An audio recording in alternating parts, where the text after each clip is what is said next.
Hello everyone. आज है 6 जुलाई और द इंडियन एक्सप्रेस की आज की हमारी जो इम्पोर्टेंट न्यूज़ रहने वाली हैं वह होंगी भारतीय staff OBC Kota, Pragati Maidan corridor, America party की शुरुआत, मोदी मिली वार्ता।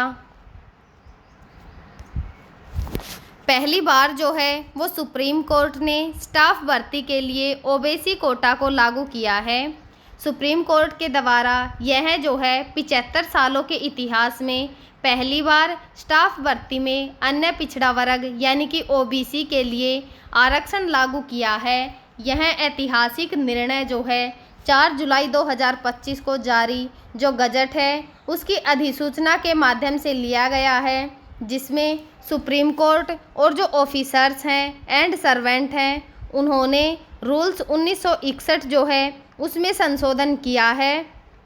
और इस संशोधन के तहत नियम 4A में जो है वो शामिल किया गया है, जो कि अनुसूचित जो जाति हैं यानी कि एससी, अनुसूचित जनजाति एसटी और जो ओबीसी हैं उनके शारीरिक रूप से जो असक्षम व्यक्ति हैं उन्हें भूतपूर्व जो सैनिक और जो स्वतंत्रता सेनानी हैं उनके जो आरक्षितों के लिए सीधी भर्ती में आरक्षण का प्रावधान जो है वो करता है। अगर इसके प्रमुख बिंदुओं को देखें कि इसका जो आरक्षण का दायरा है वह क्या रहने वाला है, यह नीति जो है वो सुप्रीम कोर्ट में रजिस्ट्रार, जो वरिष्ठ निजी सहायक या फिर जो सहायक लाइब्रेरियन, जूनियर कोर्ट असिस्टेंट्स और जो चैम्बर असिस्टेंट हैं जैसे कि गैर न्यायिक जो पद हैं उन पर लागू होगी। अगर कोटा विवरण के बारे में जानें तो ओबीसी के लिए 27% का आरक्षण लागू किया गया है, जैसा कि भारत सरकार की जो नीति है उसके अनुरूप है। इसके अलावा एससी के लिए 15% और जो एसटी है उनके लिए 7.5% का जो आरक्षण है वो पहले से ही लागू था, जिसे अब जो है और भी मजबूत कर दिया गया है। और अन्य जो अभ्यर्थी हैं या जो लाभार्थी हैं उनके बारे में जाने तो शारीरिक रूप से जो असक्षम व्यक्ति हैं, जो भूतपूर्व सैनिक और जो स्वतंत्रता सेनानी हैं उनके आश्रितों को भी जो है आरक्षण का लाभ प्राप्त होगा। और अगर इसकी प्रभावित तारीख के बारे में जाने तो यह नीति जो है 23 जून 2025 से प्रभावी है और इसका कार्यान्वयन जो है वो भारत सरकार के आरक्षण नियमों के अनुसार होगा, जिसमें मुख्य न्यायाधीश द्वारा समय समय पर संशोधन या जो अपवाद हैं वो लागू किए जा सकते हैं। अगर इसके नेतृत्व के बारे में जाने कि यह फैसला जो है किसके द्वारा दिया गया है तो यह फैसला जो है वो मुख्य न्यायाधीश CJI जो BR गवाई हैं उनके कार्यकाल में लिया गया है, जिन्होंने सामाजिक समावेशिता जो है उसको बढ़ावा देने के लिए इस कदम को महत्वपूर्ण बताया है। उन्होंने कहा है कि जब अन्य सरकारी संस्थान और जो हाई कोर्ट हैं उनमें आरक्षण लागू होगा तो सुप्रीम कोर्ट को इससे अलग क्यों रखा जाए। तो जो इसके लाभ हैं सामाजिक समावेशिता है, जैसे कि ओबीसी, एससी, एसटी और जो अन्य वंचित समूह हैं उनको सुप्रीम कोर्ट में नौकरी के समान अवसर मिलेंगे, जिससे कि जो सामाजिक न्याय है उसको भी बढ़ावा मिलेगा। अगर विविधता के बारे में जाने तो सुप्रीम कोर्ट का जो प्रशासन है उसके विभिन्न वर्गों में प्रतिनिधित्व भी बढ़ेगा और जो नीतिगत सुसंगतता है उसमें यह नीति जो है केंद्र सरकार की आरक्षण नीतियों के साथ जो सुप्रीम कोर्ट है उसको भी संरेखित जो है वो करती है। जो पहले केवल जो न्यायाधीश थे उनकी नियुक्ति जो है वहाँ तक ही सीमित था। जो हमारी दूसरी न्यूज़ है वह है आपको आपकी आज़ादी वापस दिलाने के लिए एलन मस्क ने आधिकारिक तौर पर अमेरिका पार्टी की शुरुआत की है। हाउस ऑफ सीनेट सीटों पर निशाना जो है वो एलन मस्क के द्वारा साधा गया है। एलन मस्क ने 5 जुलाई 2025 को आधिकारिक तौर पर जो अमेरिका पार्टी है उसकी स्थापना की घोषणा की है, जिसका उद्देश्य जो अमेरिकी लोगों को उनकी आज़ादी वापस दिलाना और जो दो पक्षीय व्यवस्था को चुनौती देना है। यह घोषणा जो है मस्क और जो राष्ट्रपति डोनाल्ड ट्रंप हैं उनके बीच हाल ही के जो सार्वजनिक विवाद के बाद आई है।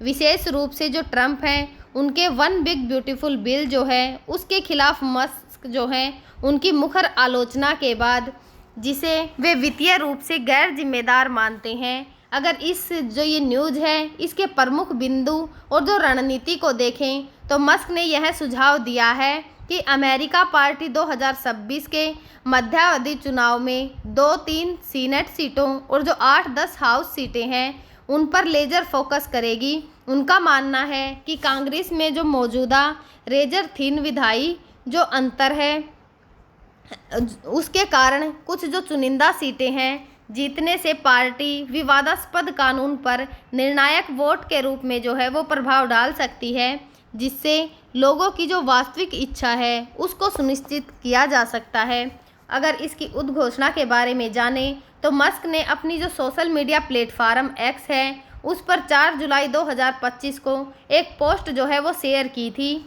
जिसमें पूछा गया था कि क्या जो है दो पक्षीय व्यवस्था से स्वतंत्रता चाहते हैं और अमेरिका पार्टी बनाना चाहते हैं। इस पोल में जो है 1.25 मिलियन से अधिक वोट आए, जिसमें 65.4% ने जो है पक्ष में मतदान किया और 15 जुलाई 2025 को मस्क ने एक्स पर घोषणा की थी कि 2:1 का जो अनुपात है उससे आप एक नई राजनीतिक पार्टी चाहते हैं और आपको यह मिलेगी। जब बात देश को बर्बाद करने की और जो अपव्यय है और जो भ्रष्टाचार है उसकी आती है तो आज अमेरिका पार्टी का गठन हुआ है ताकि आपको आपकी आज़ादी जो है वो मिल सके। इसकी पृष्ठभूमि और प्रेरणा को देखें तो मस्क ने ट्रंप के जो हाली बिल है उससे जिसे कथित तौर पर राष्ट्रीय ऋण सीमा को $5 ट्रिलियन जो है वो बढ़ा दिया है, उसकी आलोचना मस्क के द्वारा की गई, जिसे पोर्की पिग पार्टी का सबूत बताया, जो दोनों प्रमुख जो हैं दलों के अत्यधिक खर्च को दर्शाता है। मस्क जो पहले ट्रंप के करीबी सलाहकार थे और 2024 का जो चुनाव है उसमें $280 मिलियन से अधिक का दान देकर सबसे बड़े जो रिपब्लिकन डोनर हैं वह बन गए थे। उन्होंने मई 2025 में ट्रंप प्रशासन का जो डिपार्टमेंट ऑफ गवर्नमेंट है उसकी एफिशिएंसी से अलग होने के बाद जो है यह कदम उठाया है और इससे के सामने जो है वो क्या क्या चुनौतियां आ सकती हैं। तीसरे पक्ष की स्थापना और इसे राष्ट्रीय स्तर पर प्रभावी बनाना जो है वो चुनौतीपूर्ण है। अमेरिका में जो विजेता हैं उसकी चुनाव प्रणाली और जो कड़े बेल्ट एक्शन कानून हैं उनके नए दलों के लिए बाधा है। ऐतिहासिक उदाहरण देखें तो जैसे थियोडोर जो रूजवेल्ट है उसकी जो प्रोग्रेसिव पार्टी 1912 और जो रोस पेरोट की रिफॉर्म पार्टी है उसको दिखाते हैं कि तीसरे पक्ष अक्सर सीमित सफलता ही प्राप्त करते हैं। अगर प्रभाव देखें तो मस्क की जो विशाल संपत्ति है वह $350 बिलियन से अधिक है और एक्स पर जो है 221.7 मिलियन फॉलोवर्स हैं उनके, तो यह महत्वपूर्ण प्रभाव जो है वो प्रदान करते हैं। एक सर्वेक्षण में जो है 2 जुलाई 2025 के अनुसार 40% जो पंजीकृत मतदाता हैं जिनमें कई रिपब्लिकन भी शामिल हैं, मस्क द्वारा समर्थित तीसरे पक्ष के लिए जो है वो वोट देने पर विचार करेंगे। मस्क ने पहले ही केंटकी के जो रिप्रेजेंटेटिव हैं थॉमस मैसी उन जैसे उम्मीदवारों का समर्थन करने की प्रतिबद्धता भी जताई जो ट्रंप हैं उनके बिल के खिलाफ जो है वे खड़े थे। वर्तमान स्थिति देखें तो अभी तक जो अमेरिका पार्टी है उसका फेडरल इलेक्शन कमीशन के साथ पंजीकरण जो है वो नहीं हुआ है और मस्क ने यह स्पष्ट नहीं कहा है कि पार्टी किन विशिष्ट सीटों को जो है वो लक्षित करेगी। पार्टी स्वतंत्र रूप से काम करेगी और दोनों प्रमुख दलों के साथ जो है विधायी चर्चा में शामिल होगी। जो हमारी तीसरी न्यूज़ है वह है मोदी मिली वार्ता में महत्वपूर्ण खनिज रक्षा क्षेत्र उद्गम जो है उसकी संभावना। प्रधानमंत्री नरेंद्र मोदी अर्जेंटीना के राष्ट्रपति हावियर मिली के बीच में 5 जुलाई 2025 को ब्यूनस जो आयर्स है उसमें हुई वार्ता में महत्वपूर्ण जो खनिज हैं जैसे कि शैल गैस रक्षा क्षेत्र जो है उसके सहयोग की संभावनाएं पर विशेष ध्यान जो है वो दिया गया है। यह मुलाकात भारत अर्जेंटीना जो है उसके बीच 75 साल के जो राजनयिक संबंध हैं और जो 2019 में शुरू हुई रणनीतिक साझेदारी है उसके 5 साल पूरे होने के अवसर पर हुई है। इसके महत्वपूर्ण बिंदु या फिर इससे होने वाले लाभों को देखें तो महत्वपूर्ण खनिज जो अर्जेंटीना के पास लिथियम, तांबा और जो अन्य दुर्लभ पृथ्वी तत्व हैं उसके विशाल भंडार हैं, जो भारत की स्वच्छ जो ऊर्जा परिवर्तन और जो औद्योगिक विकास है उसकी ज़रूरतों को पूरा करने में जो है वो महत्वपूर्ण भूमिका निभाता है। भारत की सार्वजनिक क्षेत्र की कंपनी खनिज विदेश इंडिया लिमिटेड है, उसने 2024 से अर्जेंटीना में लिथियम खनन के लिए कई जो रियायतें हैं वो हासिल की हैं। दोनों देशों ने खनन निष्कर्ष और जो शोधन है उनमें सहयोग को बढ़ावा देने पर सहमति भी जताई है। भारत जो 21वीं सदी की तकनीकों जैसे कि इलेक्ट्रिक वाहन, स्वच्छ ऊर्जा के लिए जो है वो महत्वपूर्ण खनिजों पर निर्भर है। अर्जेंटीना को एक विश्वसनीय साझेदार के रूप में जो है भारत देखता है। और सेल और गैस ऊर्जा के बारे में जानें तो अर्जेंटीना के पास जो है दुनिया का दूसरा सबसे बड़ा सेल गैस भंडार और चौथा सबसे बड़ा जो सेल तेल भंडार जो है वो है, और साथ ही पारंपरिक तेल और जो गैस है उसके भी बहुत बड़े भंडार हैं। यह भारत के लिए जो है भविष्य में एक महत्वपूर्ण ऊर्जा साझेदार बन सकता है। दोनों नेताओं ने ऊर्जा क्षेत्र में सहयोग बढ़ाने पर चर्चा की है, जिसमें भारत की बढ़ती ऊर्जा और जो औद्योगिक ज़रूरत हैं उनको समर्थन देने के लिए अर्जेंटीना की जो भूमिका है उस पर जोर दिया गया है। और रक्षा क्षेत्र के बारे में जानें तो भारत ने रक्षा जो विनिर्माण है उसमें अपनी प्रगति को रेखांकित किया है और अर्जेंटीना के साथ अनुभव साझा करने की पेशकश जो है वो की है। एक्स पर एक पोस्ट के अनुसार अर्जेंटीना ने हिंदुस्तान जो एरोनॉटिक्स है लिमिटेड द्वारा जो निर्मित तेजस फाइटर जेट है और जो ब्रह्मोस मिसाइल हैं उनमें विशेष रुचि दिखाई है। हालांकि इस दावे की जो आधिकारिक पुष्टि जो है वो बाकी है। दोनों देशों ने रक्षा और जो सुरक्षा क्षेत्र हैं उनमें सहयोग को बढ़ावा देने और आपसी रणनीतिक जो हित हैं उनमें योगदान देने पर सहमति जताई है। अन्य सहयोग देखें तो क्षेत्र स्वास्थ्य और जो फार्मास्यूटिक्स हैं उनके बारे में जानें तो भारत ने अर्जेंटीना से फार्मास्यूटिक्स जो निर्यातक है ढांचे में भारत को जो है वो एंटेक्स 1 में स्थानांतरित करने का प्रस्ताव रखा है, ताकि भारतीय जो दवाएं हैं जो कि अर्जेंटीना के बाजार में आसानी से पहुंच मिल सके। यूपीआई और जो डिजिटल नवाचार है उसके बारे में देखें तो दोनों पक्षों ने जो है यूनिफाइड जो पेमेंट्स जो इंटरफेस है उसको यूपीआई को अपनाने और डिजिटल स्वास्थ्य जो समाधान हैं उनमें सहयोग पर सहमति जताई है। अंतरिक्ष के बारे में जानें तो उपग्रह विकास, लॉन्च सेवाएं और जो अंतरिक्ष अनुप्रयोग हैं उनमें सहयोग और क्षमता निर्माण पर चर्चा हुई है। कृषि और जो व्यापार है उसमें दोनों देशों ने कृषि और जो डेयरी उत्पाद हैं उनके लिए बाजार पहुंच जो है बढ़ाने और एक जो है राजी हुए हैं। व्यापार समझौता देखें तो उसकी दिशा में काम करने का निर्णय लिया गया है। द्विपक्षीय व्यापार 2019 से 2022 तक जो है भारत अर्जेंटीना व्यापार दोगुना जो है होकर 6.4 बिलियन अमेरिकी डॉलर तक पहुंच गया है।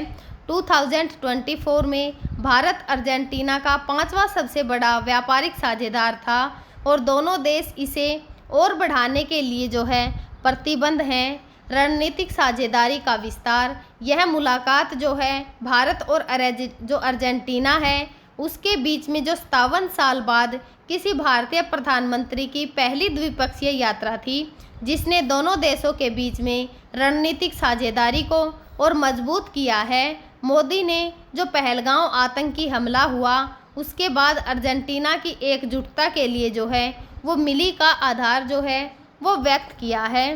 जो संभावित प्रभाव या फिर लाभ जो होंगे इससे वो क्या क्या होंगे। ऊर्जा और खनिज सुरक्षा, अर्जेंटीना के साथ सहयोग से भारत को लिथियम और जो अन्य महत्वपूर्ण खनिज हैं उनकी आपूर्ति सुनिश्चित होगी, जो कि स्वच्छ ऊर्जा और इलेक्ट्रिक वाहन उपयोग के लिए बहुत ही महत्वपूर्ण साबित होगी। आर्थिक विकास के बारे में जानें तो रक्षा, अंतरिक्ष और जो डिजिटल क्षेत्र हैं उनमें सहयोग से दोनों देशों को तकनीकी और जो आर्थिक लाभ है वह पहुंचेगा। वैश्विक स्थिति देखें तो यह साझेदारी जो है भारत और जो दक्षिण अमेरिका है अपनी उपस्थिति में महत्वपूर्ण करने और जो वैश्विक दक्षिण के साथ संबंध हैं उनको गहरा करने में मदद करेगी। रणनीतिक स्वायत्ता, जो महत्वपूर्ण खनिज हैं उनके लिए चीन पर निर्भरता जो है वो कम करने की भारत की रणनीति को भी इससे जो है वो बल मिलेगा। और हमारी जो चौथी न्यूज़ रहने वाली है वह है प्रगति मैदान कॉरिडोर अंतिम अंडरपास को पूरा करने के लिए PWED ने जो है प्रस्ताव को केंद्र ने मंजूरी दो है वो दे दी है। केंद्र सरकार ने हाल ही में जो प्रगति मैदान एकीकृत ट्रांजिट कॉरिडोर के अंतिम जो अंडरपास है उसको पूरा करने के लिए दिल्ली के लोक निर्माण विभाग यानी कि PWD के प्रस्ताव को मंजूरी दे दी है। इससे जो है 110 मीटर लंबे अंडरपास का जो निर्माण होगा और कार्य को जो है मानसून के बाद जो है शुरू करने की योजना होगी और इसे पूरा जो होने में समय लगने वाला है वह लगभग 8 महीना रहेगा। जो PWD है उसने तकनीकी चुनौतियां जो हैं वो क्या क्या रहेंगी, जैसे कि जो रेलवे लाइनें हैं उनके नीचे निर्माण और जो यमुना नदी है उनकी निकटता के कारण बार बार जल भराव को दूर करने के लिए डिज़ाइन में बदलाव प्रस्तावित किए गए हैं। जैसे कि प्रस्तावित समाधान में एक जो कैरिजवे है उसको दूसरे की तुलना में नीचा रखा जाएगा, जिससे के कारण जो भारी वाहन हैं वह केवल एक कैरिजवे जो है उसका उपयोग कर सकेंगे, जबकि जो हल्के वाहन होंगे जैसे कि कार हुई, बाइक हुई, वह जो है वो निचले कैरिजवे को उपयोग करेंगे। इसके अलावा जो अंडरपास की चौड़ाई और जो ऊंचाई है उसको कम करके इसे 2 लेन बनाया जाएगा, जो कि पहले 3 लेन का प्रस्तावित था।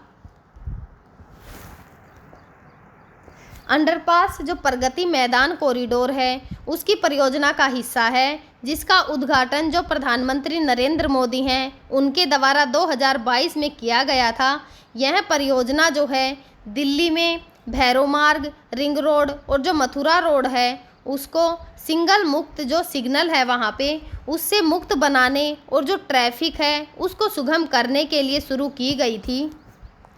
प्रगति मैदान जो परियोजना है इसके लाभ जो हैं वो क्या क्या होंगे, जो ट्रैफिक सुगमता है जैसे कि भैरव मार्ग, रिंग रोड और जो मथुरा रोड है वहाँ पर सिग्नल मुक्त यातायात को सुनिश्चित करना, जिससे कि दिल्ली में जो ट्रैफिक जाम की समस्या है वह कम होगी। अंडरपास और जो सुरंग वाहन है उसकी आवाजाही को तेज और जो निर्बाध है वह बनाती है, विशेष रूप से जो व्यस्त क्षेत्र हैं उनमें, और समय की बचत भी होगी। यात्रियों के लिए यात्रा जो है वो उसके समय में कमी आएगी, खासकर जो प्रगति मैदान है यानी कि ITO और जो आसपास के क्षेत्र में भारी और जो हल्के वाहन हैं उनके लिए अलग अलग कैरिजवे जो है वो बनाए जाएंगे, ताकि जो यातायात प्रबंधन है वह और भी बेहतर होता रहे।